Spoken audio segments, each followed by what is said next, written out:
John's clients spread the word of the fine craftsmanship his business achieved. As the enterprise prospered, John expanded the tannery. It's hard to imagine that a blind young man could be so successful in building boats. When a boat of complexity was ordered, John asked Nat to do the designing. Nat attended MIT for mechanical engineering and was employed at the Corliss Steam Engine Company in Providence, Rhode Island. So impressed with Nat, Corliss put the young employee in charge of setting up and running their Mammoth steam engine at the Centennial Exhibition in Philadelphia in 1876. In Nat's spare time and on weekends, all the time was at Corliss, he had been designing for John.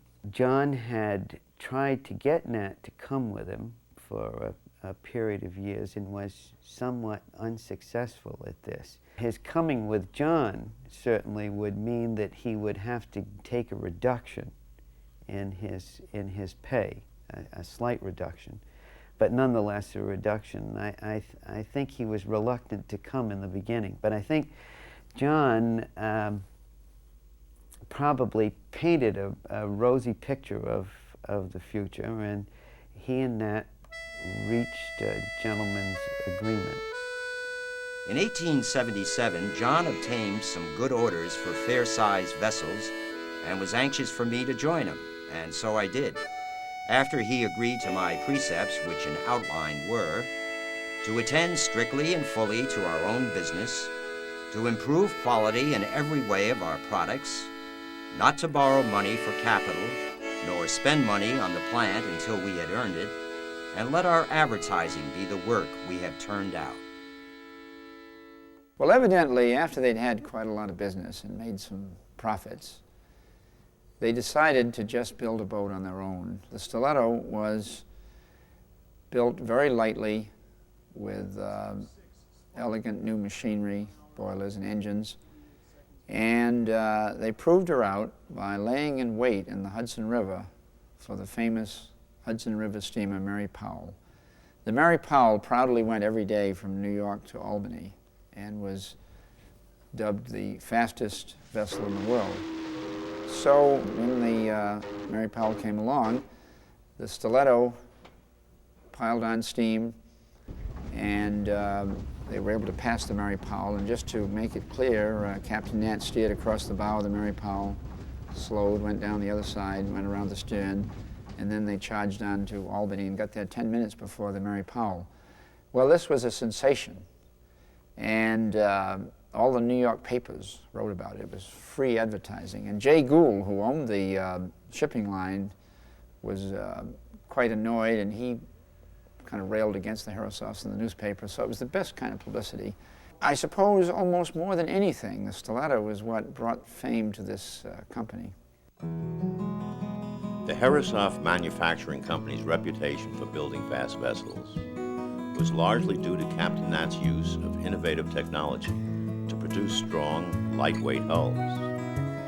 This New York 50-class sailboat called Spartan represents the extreme degree of design refinement the HMC achieved in creating a high strength-to-weight ratio. Marine engineer Ed McClave spent 2 years studying and rebuilding the hull on Spartan.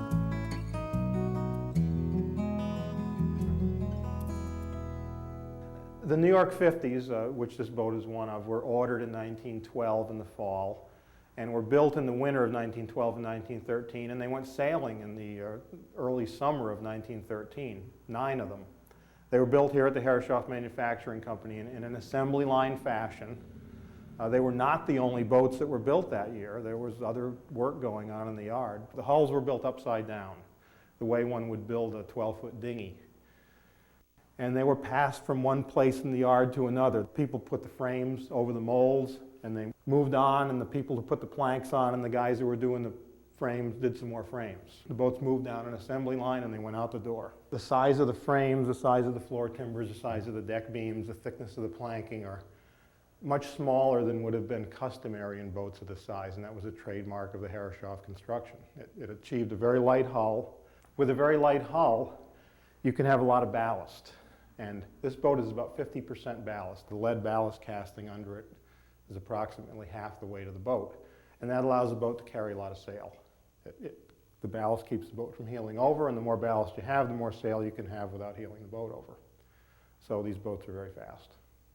Credit to the HMC's ability to revolutionize yacht construction must be given to the unique working relationship John and Nat had achieved.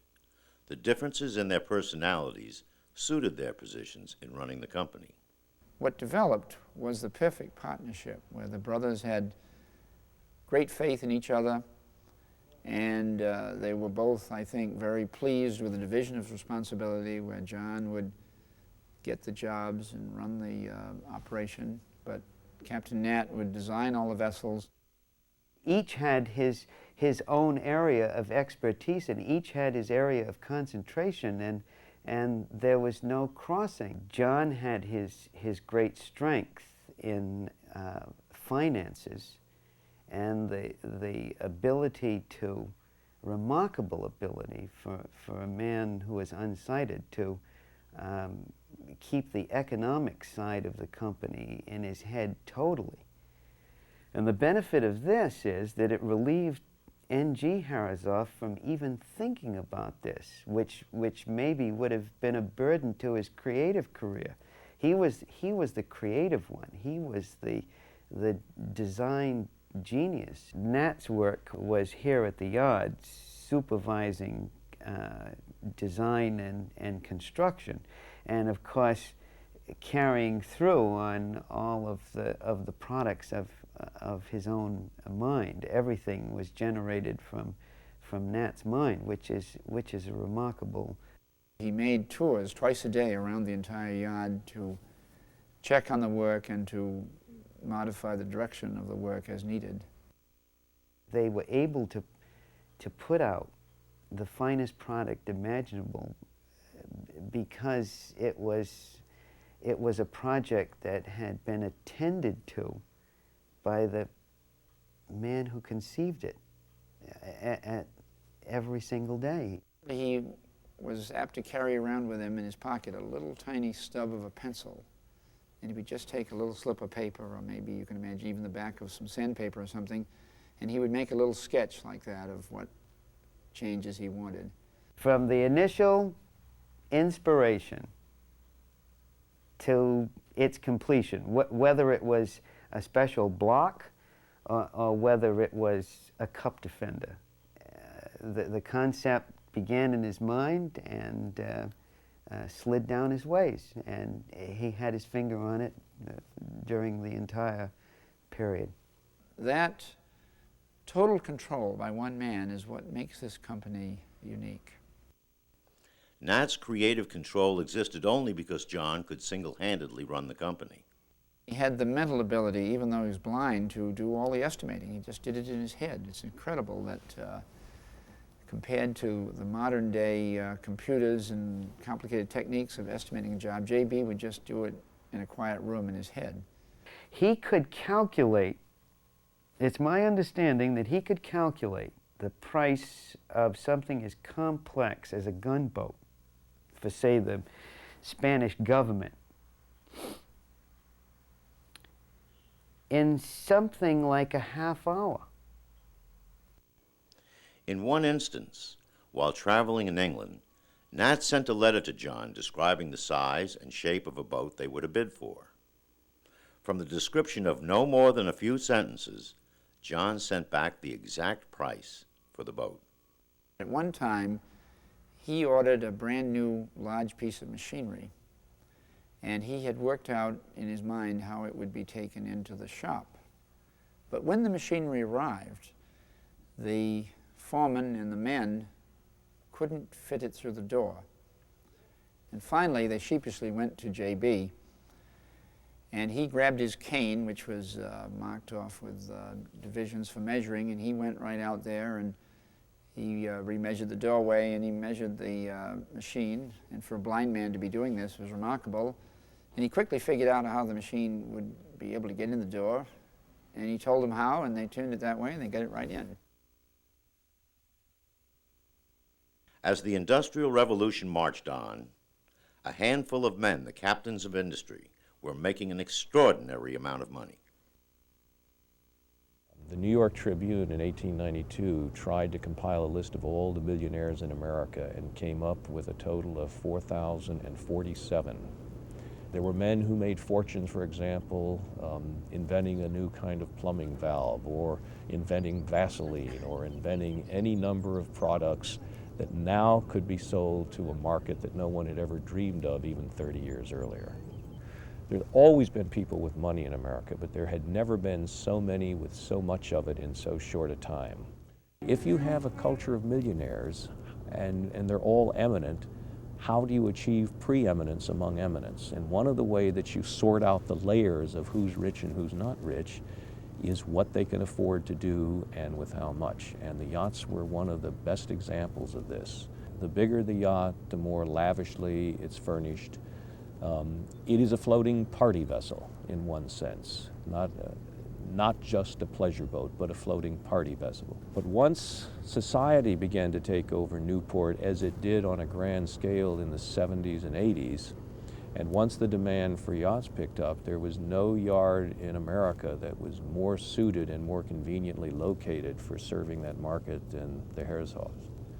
But the men who bought these boats were also men who had made their fortune competing in business. And they were very competitive souls, and they liked to compete in everything. And the way their wives competed for social prominence, they competed whether they were playing polo, whether they were in their yachts. And the second purpose of the yachts, therefore, was racing. It was not incompatible for someone of real money to have more than one yacht, or to be part of a syndicate, as the America's Cups were, to undertake support of a racing yacht. And it is a gentleman's sport, and it is a sport that only people with a lot of money can afford to engage in. Until 1891, John and Nat had been primarily engaged in building steam-powered craft.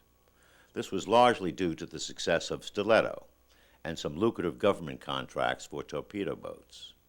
All that changed in 1891 with the yacht Gloriana.